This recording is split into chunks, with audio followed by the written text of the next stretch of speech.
And not only Magoo's in the pizza, Magoo's, he has 2 sons. Yeah. And it's Muhammad and Junior, and they're in the program. Good. And they're great little tennis players. They're coming, they're having a great time. Yeah. And you can see that the entrepreneurship, the customer service is in them, because sometimes when we have a group of like 10 or 15, we won't have the pizza delivered to the park. Right. We'll go to Magoo's and sit down and eat. Okay. And these kids act like you're sitting in their house eating. Maitre d'. Oh, absolutely. It's great. It's great. Table for 20. Everyone says thank you. They clean up after themselves. They're appreciative.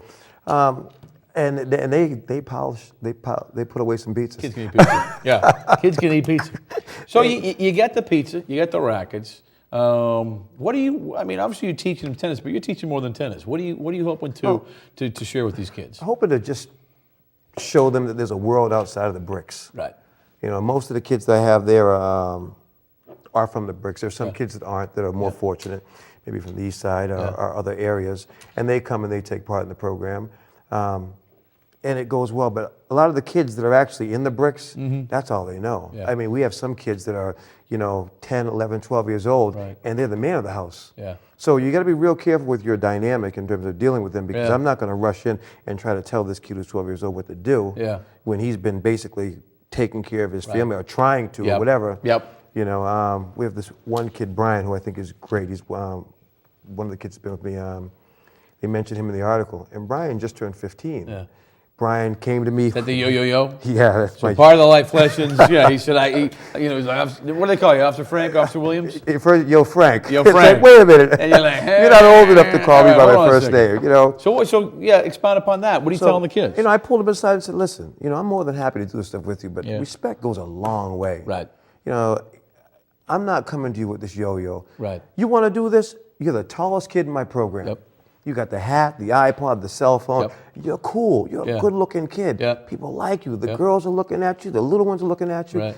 You're Looking my up, example. respecting, you're my go-to guy. So if you since- follow, exactly, they'll follow. If you do things the right way, so won't they. I have 2 girls in my program, Felice and NCC, the 2 twins. They're also the tallest kids in my program. They've been there the longest. They've been there. They were part of my original 4. Yeah. And they're the nieces. The original 4. Yeah, the nieces of Allison Berry on the job. Kudos to Allison. All right, my classmate. But awesome. The kids are great. So these 2 girls and this one particular guy, they stand tall. Every kid looks up to them. So when they do things the right way, so don't the other kids. I got, right now, Brian is reading. Yeah. He's knocking out novels. Yep. He has ambition. I told him he can go to Harvard. He can go anywhere he wants to. Let me touch on that. So you tell the kids, watch how you talk, pull up your pants, and you're inspiring these kids, really. I didn't go to Harvard. Well, either did I. No, but you're inspiring them that, hey, listen, you know what? If you do the right thing, you work hard, just to even put it out there, plant the seed, if you will. Yeah. Hey, guys, you know what? You can do whatever you want. You could go to a Harvard. You could do this. Failure's but it not an starts option. with, failure's not an option, but little something like this, coming up, showing up, working hard, discipline, and putting the effort in. You got to show up on time. Yep. Bring your stuff, because they got to show up dressed right. They got to bring their own racket, which most of the kids in South they do have, and show up on time, because the van leaves at 5:15. Okay. And it shows up at Mary Ellen McCormick at 5:30. Yep. Picks up those kids. We wait there 10 minutes, and then we're off to Sportsman's Tennis Club. And this is our Friday, Saturday ritual. Okay. So Fridays from 6 Playing 2 nights a week. And this is throughout the year, or 3 nights a Well, week? this is the thing. We got a grant from the Boston Foundation up at Sports. Remember, I'm juggling police officer, sportsman's board member here. As a board member speaking now, I don't have the board member hat. Speaking of the member of the board, I'm going to change. We got a very nice grant from the Boston Foundation for the summer, and it was a grant to take care of, to keep the club open and do things for the summer. So last year we did this, and we tried to do outreach, and we just couldn't get kids into to come into Sportsman's. As you know, Franklin Field is here. Franklin Hill is here. You got rivalries going on, and some people just don't want to be in the same group. So we brought people from in the vans. Stop. Go. Yep, keep going. Oh, okay. They're telling us to wrap. Finish the point. I want to ask you one more question before we go. What we did was we did outreach through the department, and we brought van loads of kids up there. This is myself, Joe Curran, and a couple other guys. We just packed them and brought them there for cookouts, because the cookouts were sponsored by the Boston Foundation also. So we had cookouts in tennis. So they got to see a whole nother world. And like I said to you earlier, you take kids from the inner city and you put them in a van for 15 minutes. Travel 15. It's like going to another country.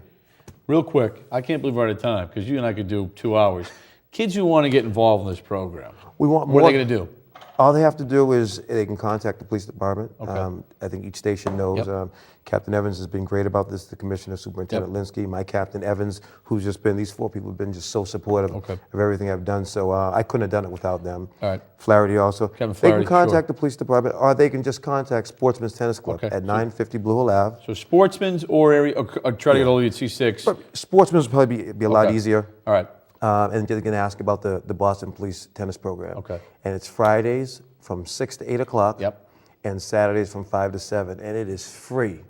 If Hello. 100 kids show up, we get 40 pizzas. Free. If 150 show up, we'll get 60 pizzas. All right. It's not costing a dime. We're going to have you come back on again. I'd love Because to. we got about another 3 pages worth of questions. I have stuff for you. For who?